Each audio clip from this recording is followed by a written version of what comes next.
How's it going, guys, and welcome back to another video. In today's video, we're going to be looking at one of the most important technologies or concepts within cybersecurity, especially network security, SOC analysts, etc., and that is firewalls. Firewalls are some of the most critical devices when it comes to cybersecurity because it polices any traffic that's either exiting your network or entering into your network. Look at this image that's on the screen right now. You can see how a firewall ties into your whole sort of organizational infrastructure, and it's so crucial to determining what level of cybersecurity or level of policing controls you can apply at not only a network level, but right from layer 2 to layer 7 of the OSI model. In this video, I will be explaining some of the most core concepts associated with firewalls so you can have a clear understanding of what these devices are and how they function, all using a whiteboard. And we'll be looking at zones, security policies, interfaces, layer 7 inspection, URL filtering, etc. So make sure you watch this video till the very end. Starting off with what exactly is a firewall.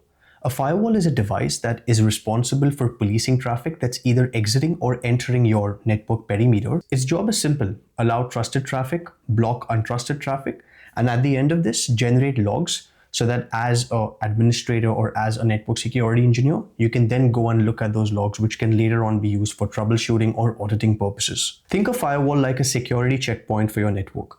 Anything that needs to go out or come in has to go through your firewall, and this offers the optimal level of policing. Now let's look at how firewalls work conceptually, and for that, let's head to the whiteboard. So let's say, for example, you've got a firewall which is right here, and this firewall has a couple of interfaces. Let's say this is the inside facing interface, and this is the outside facing interface. And this is connected to the internet. And on the internet, you have a server that's present here. Let's say on the inside interface, you've got a user who needs to access some resources. So let's say, for example, this user's traffic hits the interface on the firewall. What the firewall then does is, it has a database of something called as security policies. These security policies are responsible for allowing or denying traffic. So the way it functions is, the firewall looks up its security policy database, and it's got a bunch of different security policies which are processed from top to bottom. So it's processed top down. And once there's a match on the security policy is when the traffic is either allowed or denied based on what action is specified within that security policy. And some of the parameters that are sort of checked within a security policy are source IP addresses, destination IP addresses, zones, who the users are, what type of application is being accessed, etc. Before we proceed with the rest of this video, let's have a look at Sevalla. Sevalla is an all-in-one platform as a service that allows you to deploy apps, static sites, or even full databases, and that too without any crazy pricing or tier limits. It's very easy to get started with Sevalla. You just go to the website, and when you're signing up, you get a $50 credit as well that you can use to spin up your own databases or sites, for example. As you log into the website, you can see it's a nice central dashboard through which you can deploy applications. And there's also a template section where you can go in and spin up your own website within minutes. In this case, I'm going to be deploying my own WordPress website. So all I do is just go to templates, click on the template that I want, and within a few minutes, I get my WordPress site up and running. And this is great for someone with little to no coding experience because you don't need to worry about writing code, GitHub setups, etc. Everything is done for you in one go. And because it runs on Kubernetes and Cloudflare's global network across 25 different regions, it's packed with performance and reliability. And security-wise as well, it's backed by Kinsta, which means enterprise-grade security and built-in compliances like ISO 27001, GDPR, etc. The good thing about Sevalla is that there are no hidden fees or prices, and you literally pay for only what you use. So if you're looking to explore cloud deployment and are looking for a platform that's easy, straightforward, and trickery-free, then I'd highly recommend you to check Sevalla out. The link is going to be in the description of this video. Before we understand one of the most important concepts with firewalls, which are security policies, we first need to understand what are interfaces and zones. So interfaces are pretty much physical connections or a grouping of logical connections on a firewall through which you can then have your LAN connected, or let's say it's connected to the outside internet.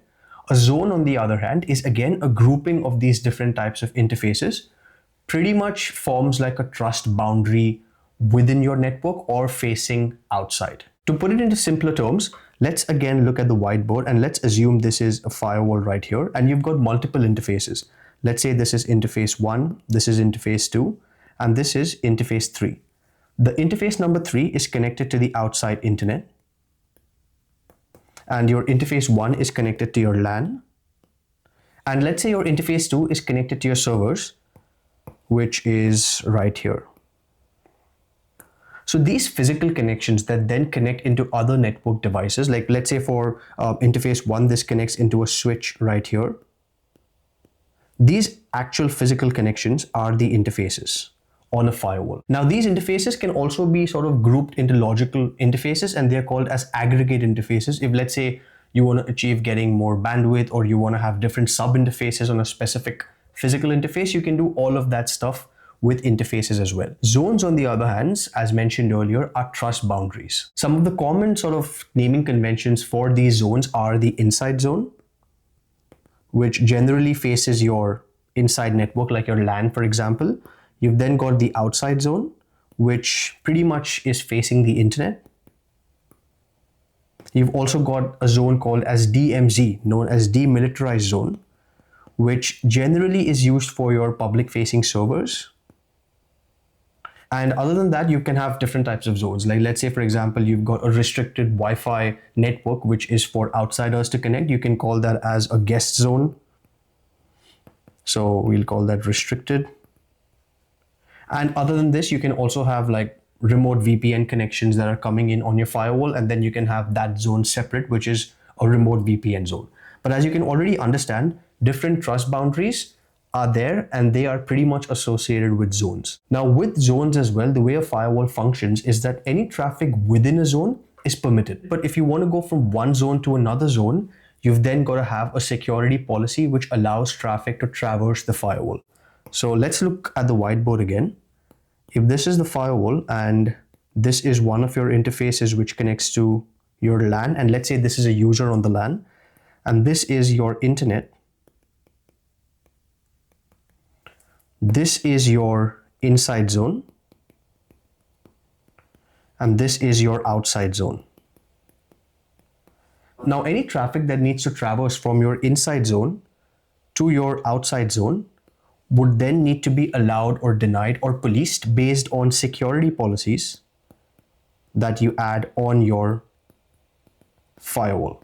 And that brings us perfectly into our next section, which is security policies. So once you have your interface and zone configuration in place, this is where you can then come to one of the most important concepts within a firewall, which is security policies. Security policies exist within something called as a rule base. Now, rule bases are also of different types. You can have pre-rule bases, post-rule bases, you have NAT policies. You've got different types of security policies as well. But for simplicity, we'll just consider a blank security policy and won't delve into the details of what are the different types of security policies. But when you're writing a security policy, let's say allow traffic from one zone to another zone. So let's look at this using an example. So once again, consider this firewall, and you've got a user which is on the LAN connected to the inside zone and the internal interface. And you've then got your internet facing interface here, and you're trying to access, let's say, some resources on the internet. The way a security policy which needs to be installed on the firewall needs to consist of a bunch of different details to allow that traffic or deny that traffic. And some of those details include what is the source IP address, what is the destination IP address, what is the application that's being used. You can also have other sort of more granular details like who is the source user. And other than this, you can have further granular controls like security profiles, for example, which add more depth to your security policies to just keep it simple. As mentioned earlier as well, your security policies are processed in a top-down fashion. So let's say this is your pre-rule base and you've got a bunch of different security policies, 1, 2, 3, 4, and 5. It's processed top-down. And the moment you have a match, the processing stops. And based on what logging type you've set up in your security policy, whether it's logging at session start or logging at session end, your log is then generated. This is very important with security policies, is that let's say whenever you're configuring security policies, make sure you always have logging enabled at session start or at session end. With session start, it's generally not recommended because you'll get a lot of logs generated in your sort of monitor tab. But at session end is generally the best practice with a lot of firewall vendors out there as well. And what it does is it gives you visibility into what traffic is being allowed or denied by your firewall or by your security policy. Okay, now that you understand interfaces, zones, and security policies, let's look at the different types of firewalls. With firewalls as well, there are different ranges of firewalls, such as you've got packet filtering firewalls, you've got proxies or intermediary firewalls, you've got stateful firewalls, and then you've got firewalls today that are sort of the benchmark or the most modern type of firewalls, which are called as next generation firewalls. The short form is NGFW. And the reason they're called as next generation firewalls is because they perform a lot of critical functions, including functionalities of an IDS, IPS, threat intelligence, packet sort of decryption, checking your layer 7 headers, all of that stuff, as a result of which they're considered like these modern beasts within the firewall world. And most critical organizations today that care about their data and want the optimal level of policing and control over the traffic use next generation firewalls. One of the biggest advantages with next generation firewalls is that they don't just police traffic or look at traffic from the perspective of source IP, destination IP, or port based rules. What it looks at is the actual application and what type of data is embedded within that application. Because sometimes what happens is hackers are very smart. They can embed malicious data into layer 7 headers, which other types of firewalls will not be able to catch. And a simple port-based rule would allow that traffic to go through. But a next generation firewall will completely decrypt that packet and look for any malicious stuff that's hidden within the layer 7 headers. And that is the beauty of these next generation firewalls. And speaking about this type of decryption of traffic, let's look at this through an example. So let's say, for example, once again, there's a firewall right here. And you as a user are trying to access some resources on the internet. Let's say there's a server which is on the internet here. And once again, you're connected to your internal interface, which is inside. And you're accessing your outside interface, which is also connected to your outside zone. And what the firewall does is it acts like a man in the middle. So any traffic that you send to the firewall or any traffic that's received through the server, what the firewall does is that it forms two separate sessions. One separate session with the user, like this, and a separate session with the server. And what it does is any traffic from the server to the user is first decrypted by the firewall, completely inspected. And only if it seems okay after all of the deep packet inspections is when the firewall then sends the traffic to the user. So as you can see, the firewall sits in the middle, acts like a broker. Whatever traffic is coming from the external server to your internal networks, it first stops it, decrypts it, sees what's inside the packaging, then repackages it once it's completely fine and sends it back to the user. If the firewall sees that there are any errors or there are any malicious types of traffic within the layer 7 headers, it completely drops that traffic and it then logs it in your threat logs. With next generation firewalls, another very important and brilliant concept is URL filtering. What URL filtering is that based on the types of URLs that your users are accessing, you can allow or deny different types of traffic. What you can do is on the firewall, you can sort of categorize different URLs into different groups and then allow or deny traffic based on those URLs and those specific groups. Let's say, for example, you want to block Facebook across your organization. All you do is you create a URL filtering profile in which you have these different URLs for Facebook in there.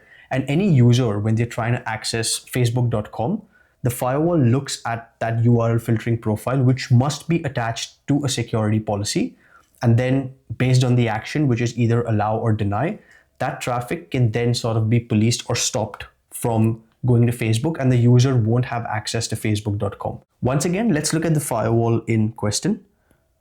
And let's say a user is trying to access some website, which is, in this case, let's assume facebook.com.